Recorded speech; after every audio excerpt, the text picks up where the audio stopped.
ଯାତ୍ରା କ'ଣ ମୋତେ ଯଦି କିଏ ଅଫର୍ ଦେବ ବ୍ଲୁ ଫିଲ୍ମ କରିବା ପାଇଁ ମୁଁ କରିବି। ସନି ଲିଓନ୍ କେମିତି ହେବି ତାହେଲେ? ଟାଟୁ ଉପରେ କହିବି ତ ଭାଇ ମୋର ତ ଏଇ ଜାଗାରେ ଖାଲି ଟାଟୁ ନାହିଁ। ଆପଣ ଦେଖୁଛନ୍ତି ଏଇଟା ତ ମୋ ବ୍ରେଷ୍ଟରେ ଟାଟୁ ଅଛି, ଛାତିରେ ବି ନାହିଁ, ଆପଣ ଯାହା ଦେଖିପାରୁଥିବେ। ତାପରେ ବାକି ରହିଲା ମୋର ଏଇଠି ଅଛି, ବ୍ୟାକ୍ରେ ଅଛି, ମୋର ସବୁଆଡ଼େ। ଦେଖନ୍ତୁ ଯାହାର ଗର୍ଲଫ୍ରେଣ୍ଡ ନଥିବ ସେ ତ ଅବଭିୟସଲି ବାଥରୁମ୍କୁ ଯିବ ହ୍ୟାଣ୍ଡଲିଂ କରିବାକୁ, ଖୋଲା କଥାରେ ଭାଇ। ମୋର ଏଥିରେ ଲୁଚାଛପା ନାହିଁ। ଆଉ ଯେଉଁମାନଙ୍କର ଗର୍ଲଫ୍ରେଣ୍ଡ ଥିବ ସେ କୁଆଡ଼େ ତାକୁ ନେଇକି ଯିବେ, କେଉଁ କିଆବୁଦା, କେଉଁ ବଣ ଜଙ୍ଗଲ ମୂଳ କିଛି ମାନେ ପଳେଇବେ। ହଁ ଅବଭିୟସଲି ଓଏ ତ ଶସ୍ତା ଅଛି ବୋଧେ 500-600।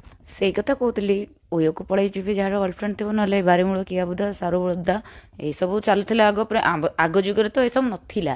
ଏବେ ଯୁଗରେ ଯେଉଁ ହେଲାଣି ବିଚ୍ ରୋଡ଼ ଉପରେ ବି କିସ୍ କରିଦେଉଛନ୍ତି। ମୁଁ ସେଇ ଜିନିଷ ଗୁଡ଼ାକ ଆଖି ସାମ୍ନାରେ ଦେଖୁଛି। ମୁଁ କହୁଛି ବୋଲି ଲୋକ କହୁଛନ୍ତି ନାରୀ ଜାତି ପାଇଁ କଳଙ୍କ। ଯେଉଁ ନାରୀ ମୁହଁ ଫିଟେଇଲା, ଯେଉଁ ନାରୀ କହିଲା, ଯେଉଁ ନାରୀ ସବୁ କିଛି ଦେଖିଲା, ସେଇ ନାରୀ ହେଉଛି ଦୁନିଆ ପାଇଁ ଖରାପ। ଯେଉଁ ଝିଅ ବୋଉମାନେ ଯେଉଁ ସାଲୁଆର କୁର୍ତ୍ତି ପିନ୍ଧିକି ରାତିରେ ଶୋଇପଡ଼ୁଛନ୍ତି ଟୋକା ପାଖରେ, ସକାଳେ ବାହାରି ଯାଉଛନ୍ତି ଧୋଇ ଧୋଇ ହେଇକି, ସେମାନେ ହେଉଛନ୍ତି ସତୀ ସାବିତ୍ରୀ। ମୁଁ କହିବି ଆପଣ ଯାଉନାହାନ୍ତି ବାଣୀ ବିହାର ଦେଖିବେ, ଯେଉଁ ମାଇକିନା ମାନଙ୍କର ଘଇତା ସବୁ ବାହାରେ ଅଛନ୍ତି, ସେ ମାଇକିନା ମାନେ ଏସବୁ ଟୋକା ନେଇକି ଯାଉଛନ୍ତି। ନା ଏଇଟା କ'ଣ ମିଛ କଥା? ଏଇଟା କି ଜାଣିନାହାନ୍ତି? ସୋସିଆଲ ମିଡ଼ିଆରେ ଭୁବନେଶ୍ୱର ଲୁଚାଛପା ଅଛି।